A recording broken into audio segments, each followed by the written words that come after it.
हाय नमस्कार good morning welcome my YouTube channel जुहार जय माँ समलेई। आज रेसिपी होची कखारू पत्र आउ पेज देकी आम रेसिपी गोटे भल रेसिपी बनाऊँ। मो सासु माँ कहवा अनुसार भल रेसिपी टे तो मो सासु माँ घरे मु दिने बनई यहाँ मो सासु माँ को बहुत भल लगी सी कही जमती जमती बनई तो चलतु आज रेसिपी स्टार्ट करदेबा। आपण मैंने देखुए कखारू पत्र गुड़ा केमती पूरा फ्रेश फ्रेश अच्छी आउ बोईतालु गोटे भी बोईती कखारू फाले रखी छोट पीसटे शाग को अनुजाई जी तार परिमाण दरकार से रखी अधा आगु बाछि देइथिली आ अधा अच्छी ताको भी बाछि देबी। तो शाग गुड़ाक ठीक धरिकी तार जो साइड साइड जो तार चेर टाइप अच्छी से चेर रु शाग को टिके काढ़ी अलग करदेबा। तार जो डांगटा अच्छे डांगटा को अलग करदेबा। डांग अलग कर सारा भल कि ताकू बाछिकी पोक पोक कहीं तो वर्षा दिन आप जानते पोक पोक टे देखा कहीं चेन्नई तो शाग मिलवा बहुत मुस्किल शागटा कहीं शाग बिक्री हुए जदि काँ भाँ कौटी गच किए लगे तो आणिकी आम रोषे करी था। तो आज यहाँ गोटे छोटिया गछटे होता मो फ्रेंड घर को बुलिया जाइली बाड़ी में होता सी कहला नियो नानी यहाँ बनइब भल लगे। तो मुझे मो सासु माँ कथा मोर बहुत मन पड़गला।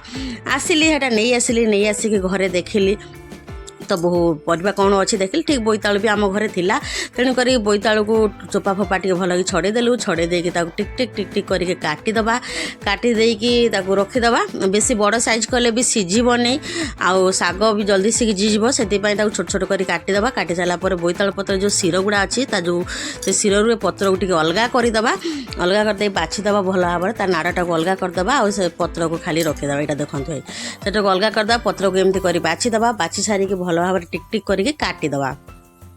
कहीं बेसी बड़ बड़ रखिले भी भल नुह शागटा टे रही से लंबा लंबा टाइप भल लगे ताकू टिक टिक टिक टिक टिक कर काटिदबा। काटि सारा कौन करवा भल कि धुआ धुई करदे धुआ धुई करके रखीदबा।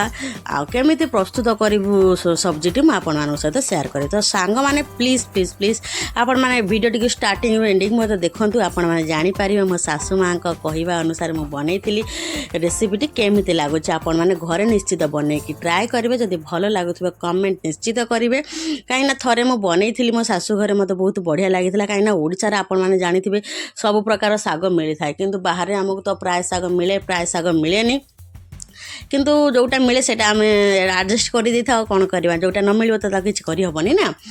तो कौन करना तो छोट छोट छोट छोट कर पूरा काटिदबा।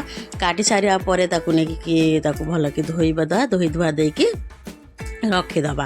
तो आपण देखो छोट छोट काटिदेली बोईतालु आउ शाग को छोट छोट कर काटिदेली संगे दुईटा तीन टा टमाटर नहीं खटा अनुसार आउ रेसिपी प्रणाली हूँ आमर पेज देखो आपण मैंने यहाँ देखुवा पेज गोटे ग्लास रे मु नहीं शाग को केते दरकार को परिमाण से हिसाब से आपण मैंने ने मु शाग कम नहीं तेणुक पेज एतिकी नहीं आउ सुखला लंका सोरिष फोरिष नहीं कि रखीदे। प्रथम शाग आउ बोईती कखारू भल कि धोईदबा धोई देकी गोटे पैन रे हो कि कढ़ई रे हो आपण मैंने जो चाहिए बनई पारे। मु तो ये पैन गोटे पैन यूज करी देखूँ से मु शाग आउ बोईती कखारू धोईकी रखीदे।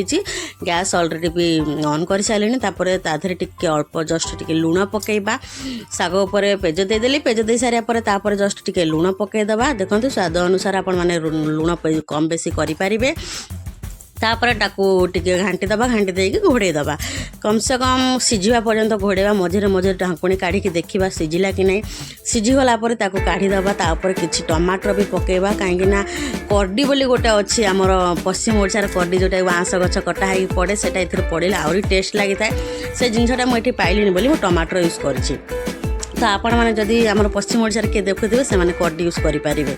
तो ताको आम पकेला देखो आपण मैंने सीझीगला बोईती कखारू शाग आउ टमाटर सब सीझीगला तरकारी छुंकटा दबा।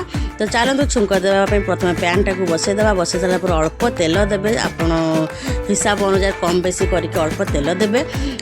तेल दे सारापर रसुण को देखो मुझे छेचिकी रखी आउ सोरिष कंचा लंका सुखिला लंका तो सोरिष प्रथम पकईदे तेल गरम हो सारापर सोरिष पकईदे सोरिष पकई सारापर कंचा सुखिला लंका आउ रसुण पकईकी भाजीदबा भाजी सारापर टिके अल्प जमीक आम गोल्डन कलर होगा पर्यंत आम भाजवा। तो आपण मैंने देखुवे तेल अल्प अच्छी बेसी तेल भी यूज करनी ए तो आमर रसुण गोल्डन कलर हो गला छुंक देदेबा। देखो चंक देदेले चंक दे सारा कम से कम 1 ରୁ 2 मिनिट पर्यंत टिके फुटे देवे ताको भल कि घांटी दबा घांटी सारा शाग एबे हमर शाग देखो पूरा प्रस्तुत हो गलानी ताको एबे गोटे भल कि गोले कि मिक्सिंग कर दा मिक्स कर सारा गोटे जो आपण मैंने गोटे गिना को हो कि गोटे प्लेट की हो काढ़ी मुझे प्लेट को काढ़ी देती आपण मैंने देखो शागटी केते सुंदर है आपण मैंने भात भी खाई पारे रुटी भी खाई पारे पिठारे भी खाई पारे जो चाहिए आपण मैंने खाई पारे तो शाग तो देखा बहुत ही भल लगू देखा जाऊँगी आपण केमती लगुच कमेंट कर निश्चित